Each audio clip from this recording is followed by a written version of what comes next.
비대면 예배가 계속되면서 믿음을 잃어버리는 분들이 있을까 걱정이라는 어느 목사님의 이야기를 들었습니다. 하나님을 믿으니 교인들을 믿어야지 뭘 그러시느냐 했더니 연과 같은 교인들이 있어서 걱정이라는 거예요. 무슨 소리냐 했더니 실로 붙들고 있지 않으면 날아가는 교인을 연과 같은 교인이라고 한답니다.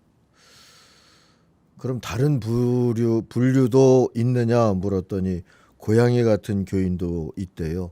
줄곧 토닥토닥 해줘야만 만족하는 교인이랍니다. 달구지 같은 교인도 있어서 이는 누가 밀어줘야만 전진하는 그런 교인이랍니다. 제가 제일 재밌게 들은 말은 국회의원 같은 교인이 있대요. 돌아가면서 한 가정에서 대표로 한 사람씩만 나오는 교인이랍니다. 이런 교인들은 코로나 팬데믹이 끝나면 보기 어렵지 않을까 걱정이라는 그런 얘기셨어요. 그거 다 옛날 부흥사들이 예수 잘 믿자며 만든 우스개지 실제로 대부분의 성도들은 건강한 신앙생활을 하지 않느냐 대꾸를 하고 돌아섰습니다. 그래도 은근히 걱정스러운 마음이 없지 않았는데 주님이 위로와 소망이 되는 소식들을 지난 연말과 올 초에 듣게 해주셨습니다. 작년 한 해 동안 신앙생활을 연말 정산을 하듯이 쭉 정산을 해서 보내주신 성도님이 계세요. 매일 아침 큐티하기로 했는데 대체로 다 했답니다. 한 달에 한 권 책을 읽고 독서 노트도 하자. 그것도 했대요. 운동도 하고 다이어트도 하고 배우는 일도 꾸준히 하자. 그것도 다 대체로 다 지켰답니다. 매주 한 번 부부가 식사도 하고 운동도 같이 하고 그것도 지키고요. 코로나로 인하여서 오히려 더 열심히 할 수 있게 되어서 감사한 것도 있다 하는 고백을 남겼어요. 거기다가 하시는 일에 특별 고용으로 생긴 정부 지원금을 몽땅 선교와 구제에 써달라고 이름 없이 내놓으셨습니다. 작년 중반에 그래서 선교지와 개척교회 어려운 데들 몇 군데를 교회 이름으로 도울 수 있었습니다.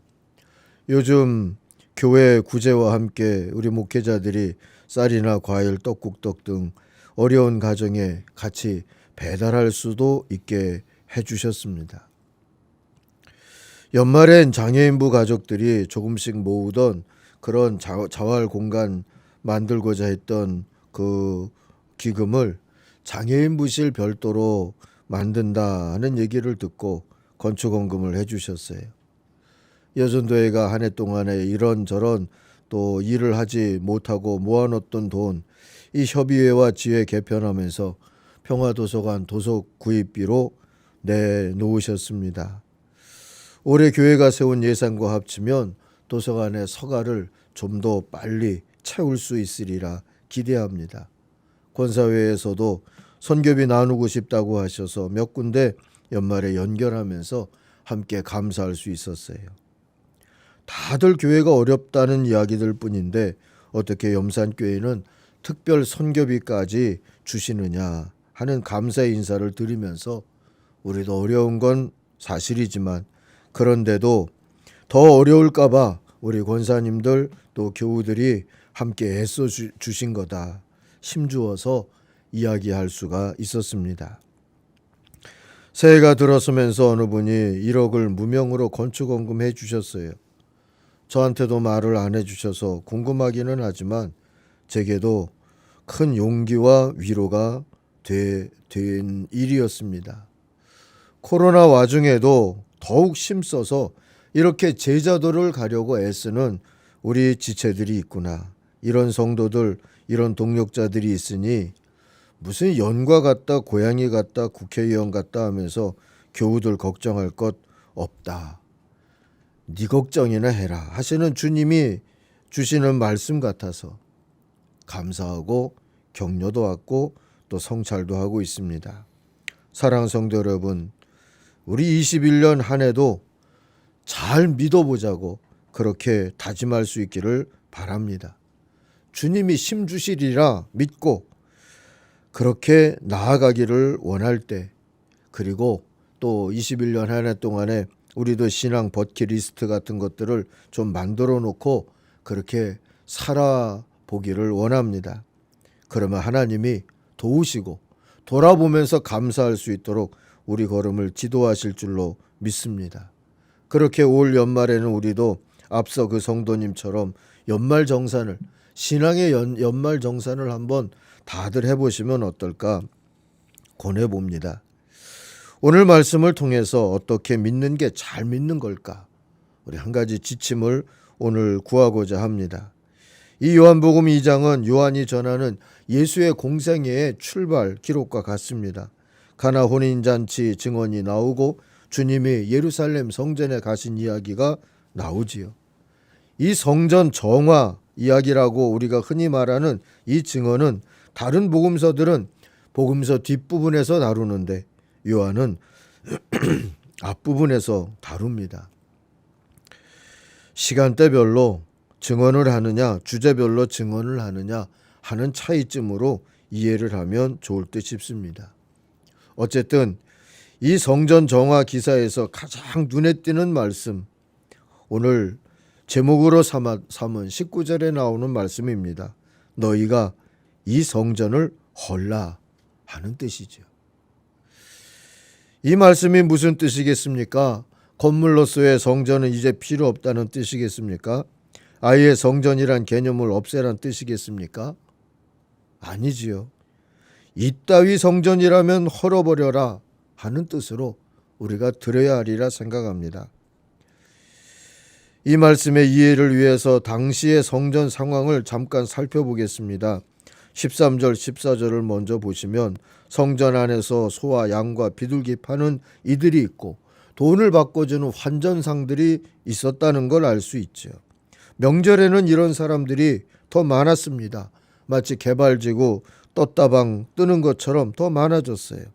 특히 유월절, 오순절, 초막절 같은 출애굽 관련 3대 명절이 되어지면 13살 이상의 유대인 남자들이 예루살렘 성전을 찾아가 제사를 드려야 했어요. 순례길에 올라야 했다는 말입니다. 그래서 민족 대이동이 이루어지곤 했습니다. 이때는 멀리 외국에 디아스포라 공동체를 이루어서 살던 유대인들도 찾아오곤 했죠. 순례자들은 절기 중에 적어도 한 차례 이상은 제사를 드렸습니다. 그러니 엄청난 수의 짐승이 소비되지 않았겠습니까? 그런데 제물로 드려지는 짐승은 흠 없는 것을 드려야 한다 하는 규례가 있죠. 멀리서부터 걸어서 순례길을 오는 사람들에게 이 흠없는 짐승을 보존해서 데리고 온다는 것은 어려운 일이기도 했고 불가능한 일이기도 했어요. 그러니 누군가 성전 가까이에서 짐승을 흠없이 키운다면 좀 비싸도 사야 할 판이었습니다. 한 명절 기간 동안에 상인 한 사람이 3,000마리의 짐승을 팔았다는 기록도 있는 것을 보면 성전뜰은 그야말로 가축시장 같았을 거예요. 그런데 그렇게 키우는 짐승들이 무슨 흠 없지 않았겠죠. 그래도 성전 안에서 키우니까 흠이 없다. 이러한 명분과 전통을 세워서 사람들에게 비싼 값을 받고 팔았습니다. 또한 성전세를 냈어요. 성전세는 그리스나 로마의 동전이 아니라 이스라엘 세켈로만 내야 했습니다. 그러니 환전이 필요했죠. 이를 위해서 제사장들은 전문업자들하고 계약을 맺었던 겁니다. 당신들이 납품하는 짐승은 흠없다고 해줄 테니까 순례객들에게 짐승을 팔고 우리에게 몇 퍼센트나 줄 수 있어 했다는 거죠. 환전상들에게는 비싼 자리세를 받고 자리를 내주었습니다. 폴 존슨이라는 분이 쓴 유대인의 역사를 보면 성전과 제사장들은 어려운 시절에도 막대한 부를 축적했답니다. 비리와 뇌물 같은 게 얼마나 심했겠나 짐작할 수가 있죠. 예루살렘 성전은 이제 더 이상 거룩한 성전이 아니었다는 얘기입니다.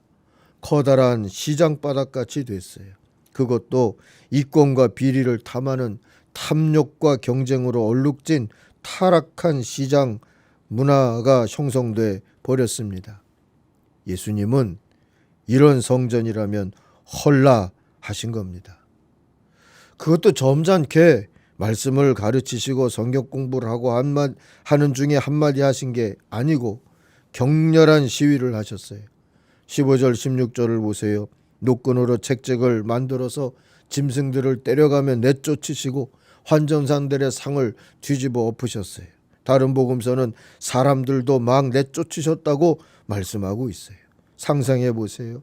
예수님이 얼마나 분노에 차서 친히 성전을 헐듯 그렇게 이리저리 뛰어다니셨을까. 17절 말씀을 보니까 제자들은 그런 스승의 모습을 보면서 다윗의 기도를 떠올렸습니다. 주를 향한 열성이 나를 삼키리라. 그리고 실제로 이 일이 예수 그리스도를 십자가에 못 박는 빌미가 되어버렸습니다. 주님이 그럴 줄 모르고 하시진 않았을 거예요. 또한 분노란, 의분이란 이렇게 내는 거다 가르쳐 주시듯이 그렇게 하셨어요. 사랑하는 성도 여러분, 성전은 원래 무엇입니까? 예수님은 아버지의 집 16절 보니까 그렇게 말씀하셨어요. 아버지의 집. 다른 복음서를 보면 만민이 기도하는 집이라는 말씀도 인용하셨습니다. 하나님의 임재를 기리는 곳이 성전이고 아버지 하나님께만 영광 돌리는 곳이 성전이고 하나님의 자녀인 걸 믿는 누구든 아버지 하나님께 엎드려 기도하는 곳이 성전이라는 말씀이지요. 그러므로 장소가 어딘지 크기가 어떤지 얼마나 화려한지 하는 것들보다 성전을 성전답게 만드는 것은 하나님의 임재를 믿는 이들의 진실한 구별, 곧 거룩한 예배여야 하는 겁니다. 반면에 시장은 뭡니까? 사람마다 필요를 유통시키며 각자의 이익을 챙기는 곳이지요. 하나님의 집이라기보다는 만몬의 공간이 되기 쉬운 그런 이유가 거기 들어 있습니다. 그러다 보니 이권을 위한 경쟁과 탐욕이 치열하게 드러나고 하나님이 아니라 돈 많이 번 사람부터 성공했다 하며 기림을 받는 그런 곳이지요. 종종 시기와 질투에 찬 공격을 받기도 하고요. 그러므로 거짓과 폭력, 사기와 도둑질이 왕왕 일어나기도 하는 곳이 바로 시장입니다. 이렇게 시장과 성전은 공기부터가 다르지요. 시장의 공기는 경쟁과 이윤 추구라면 성전의 공기는 사랑과 축복입니다. 어쩌면 이 코로나 팬데믹의 때는 이 환기가 강조되고 있는데요. 우리 교회들로 하여금 뭔가 좀 환기를 하게 하시는 하나님의 섭리도 우리들이 눈치채야 하리라 생각을 합니다. 어쨌든 시장은 돈의 논리, 탐욕의 방식으로 굴러간다면 성전은 믿음의 논리여 십자가의 방식으로 움직여야 하는 것이지요.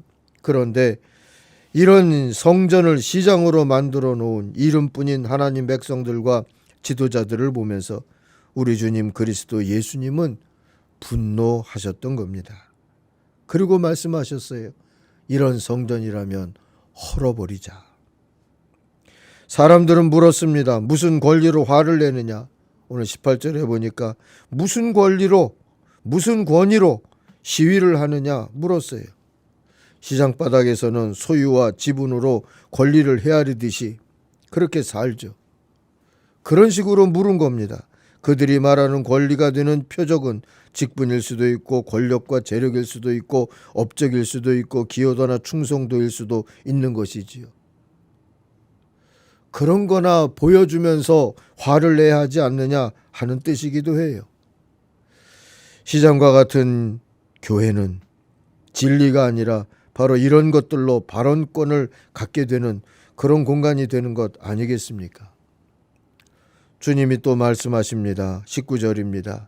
그런 성전은 헐라 3일 만에 다시 일으키리라.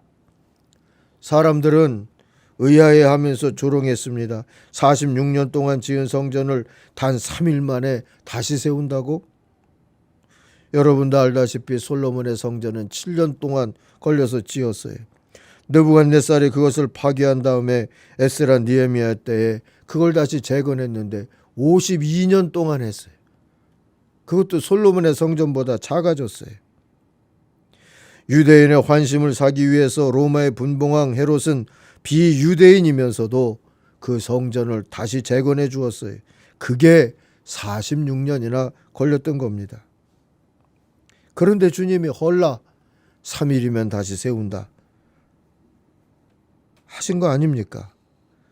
그러나 예수님의 말씀의 뜻은 물리적인 성전 건축을 뜻하는 게 아니었습니다. 그렇게 수십 년을 걸려서 완공했던 성전이 헐려도 하나님이 임재하시는 데는 아무런 지장이 없다. 무너진 건 시장이 돼버린 성전이지 하나님의 임재가 있는 성전이 아니기 때문이다. 그런 의미였죠.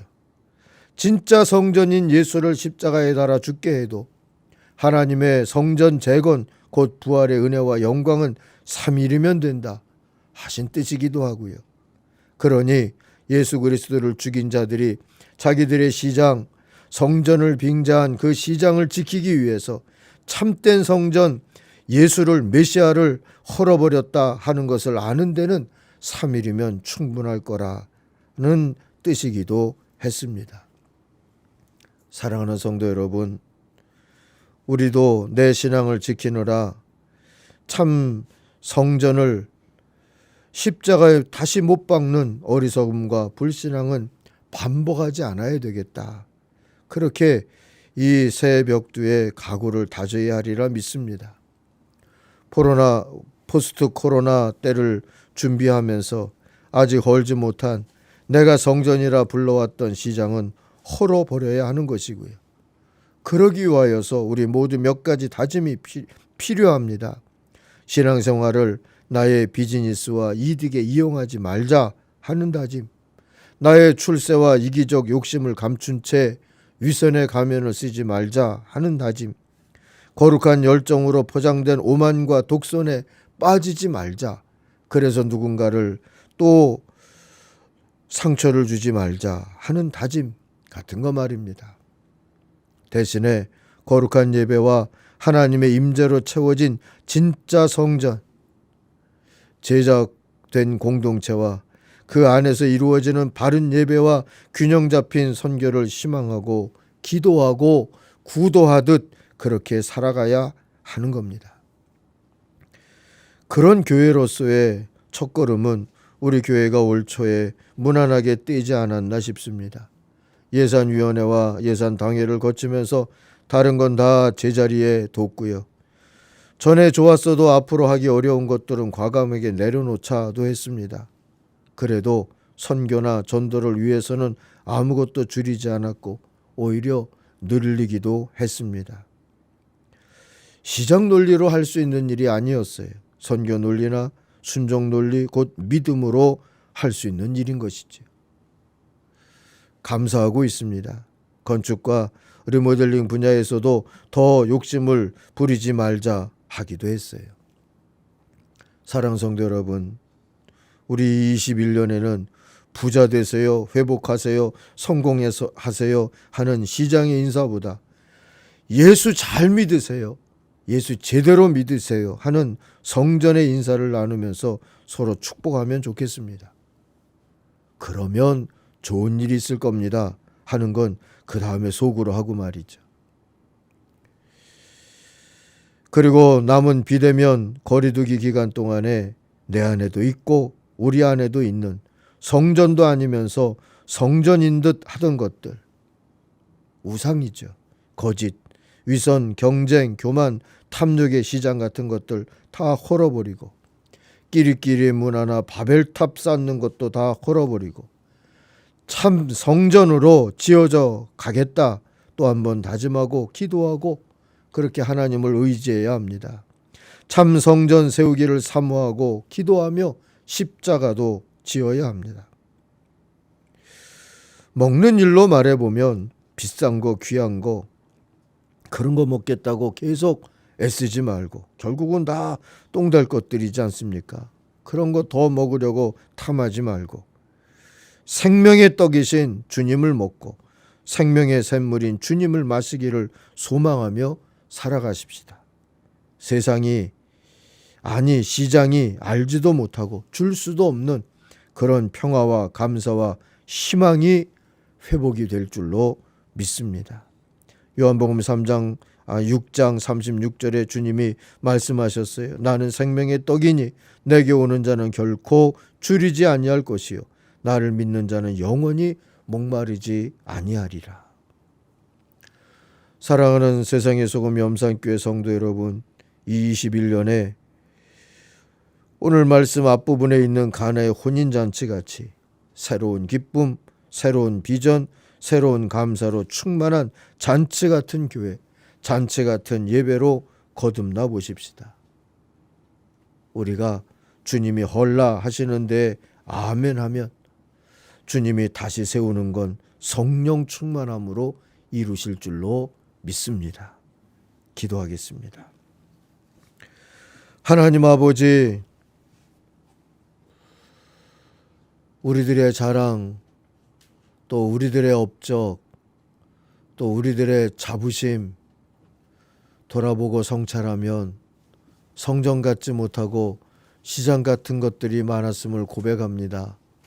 자비롭고 능력 많으신 우리 하나님 아버지, 헐라 3일이면 다시 세우리라 하신 말씀을 이 아침에 다시 마음에 담습니다. 헐어버리는 것들에 아멘하고 주님이 다시 세워주실 것에도 아멘하며 살아갈 수 있는 이 한 해가 될 수 있도록 우리의 믿음의 걸음을 인도하시고 축복해 주시옵소서. 예수님의 이름으로 기도하옵나이다. 아멘.